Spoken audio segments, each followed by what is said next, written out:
Hello ஃபோக்ஸ், நான் தான் கேகோக்குள். இன்னைக்கு எங்க வந்துருங்க பாத்தீங்கன்னா லேர்ன் பண்ண சோனா காலேஜ்ல டிசி தராங்க. பல தடைகளையும் தாண்டி ஆல் கிளியர் பண்ணிட்டேன். வாங்க ஐடி கார்டை கொடுத்துட்டு டிசி வாங்க போறோம். எங்க காலேஜ் ஐடி செக்கிங் எப்படின்னா ராக்ஸ், எஸ்பிஆர், ஆஸ்கார்ஸ்ல சென்டர் ஃப்ரெஷ் பூஸ்ட் எப்படியோ அதே போலதான். ஃபர்ஸ்ட் இயர்ல இன்ன வரைக்கும் என்னோட ஐடி மாட்டினதுல, ஆனா செகண்ட் இயர்ல மண்டே அப்போ ஃபர்ஸ்ட் பீரியட் பங்க் பண்ணிட்டு நாங்க எங்க ஃப்ரெண்ட்ஸோட போய் ப்ளூ ஸ்டார் படத்தை பார்த்து ரொம்பவே என்ஜாய் பண்ணிட்டு வந்தோம். ஆனா அது எப்படியோ ஹெச்ஓடி மேம்க்கு தெரிஞ்சு மாட்டிக்கிட்டோம். பேரண்ட்ஸ் வந்து தான் ஐடி கார்டு கொடுத்தாங்க. ஃபைனல் இயர் அப்போ நானும் மோட்டிவேட்டரும் சோனா எஃப்எம்ல இன்டர்வியூ போயிட்டு எங்களுக்கு ஒரு வேலை இருக்குன்னு சொல்லிட்டு அங்கிருந்து வந்து 4 மணி நேரம் 20 ரூபாய்க்கு தராங்கன்னு சொல்லிட்டு வீடியோ எடுக்க போயிட்டோம். அது எங்க ஹெச்ஓடி மேம்க்கு தெரிஞ்சு, ஏன்டா நீங்களே ஒரு வேலைக்கு போயிட்டு அவங்க கிட்ட ஒரு வேலை இருக்குன்னு சொல்லிட்டு போறீங்களான்னு சொல்லிட்டு திட்டினாங்க. எங்க ஹெச்ஓடி மேம் பார்க்கதாங்க சாஃப்டா இருப்பாங்க. ஆனா நாங்க அன்னைக்கு மாட்டின அன்னைக்கு இதே டிபார்ட்மெண்ட்ல அப்படியே விஸ்வரூபம் எடுத்து சந்திரமுகியா மாறினாங்க.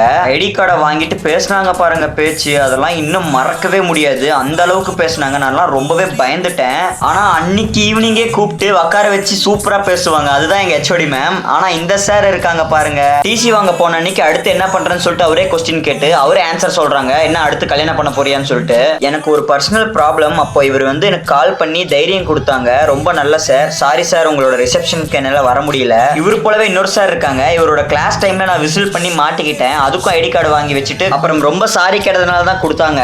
CP sir and Ranjini ma'am இவங்க 2 பேர் எப்படின்னா எங்க கிட்ட பேசுறது ஒண்ணு, செவுத்து கிட்ட பேசுறது ஒண்ணுதான் சொல்லிட்டு எங்க கிட்ட எல்லாம் அவ்வளவுக்கு பேசவே மாட்டாங்க. விக்ரம் மூவில கமல் எப்படி பாத்துக்கலாம் சொல்லும்போது நம்ம கூஸ் பம்ப்ஸ் ஆகுமோ, அதே போலதான் மோட்டிவேட்டர் கிட்ட நான் எது சொன்னாலும் பாத்துக்கலாம் சொல்லும்போது எனக்கு கொஞ்சம் மோட்டிவா இருக்கும். சோ பாத்துக்கலாம். நம்ம காலேஜ் படிக்கும்போது சரியா ஸ்டாஃப்ஸ் கிட்ட பேசியிருக்க மாட்டோம், ரெஸ்பெக்ட் கொடுத்துருக்க மாட்டோம். ஆனா காலேஜ் முடிச்ச வாட்டியும் ஸ்டூடெண்ட்ஸ் கிட்ட ரெஸ்பெக்ட் கொடுக்கறது யாருன்னு பாத்தீங்கன்னா ஸ்டாஃப்ஸ் தான் நான் சொல்லுவேன். ஐடி வாங்கி வச்சுட்டு டிசி கொடுத்து அமைச்சிருக்கலாம். ஆனா கூப்பிட்டு உட்கார வச்சு அடுத்து இது பண்ணு அது பண்ணுன்னு சொல்லிட்டு கைட் பண்ணது யாருன்னு பாத்தீங்கன்னா எங்க ஸ்டாஃப்ஸ் தான். ஸோ வாழ்க்கைக்கு தேவைப்படுற மாதிரி ஒரு கருத்து சொல்றேன். பிடிச்சா கேளுங்க, பிடிக்கலாம் பிடிச்சிக்கோங்க. ஸ்கூல் படிக்கிற ஸ்டூடெண்ட்ஸும் காலேஜ் படிக்கிற ஸ்டூடெண்ட்ஸ் யாரா இருந்தாலும் ஸ்டாஃப்ஸ் கூட டைம் ஸ்பெண்ட் பண்ணுங்க. ஃப்ரெண்ட்ஸ் கூட எப்படி ஸ்பெண்ட் பண்றீங்களோ அதே போல ஸ்டாஃப்ஸ் கூடயும் டைம் ஸ்பெண்ட் பண்ணுங்க. நான் அப்படி ஸ்டாஃப்ஸ் கூட டைம் ஸ்பெண்ட் பண்ணலன்னு சொல்லிட்டு இப்போ எனக்கு ஃபீலா இருக்கு.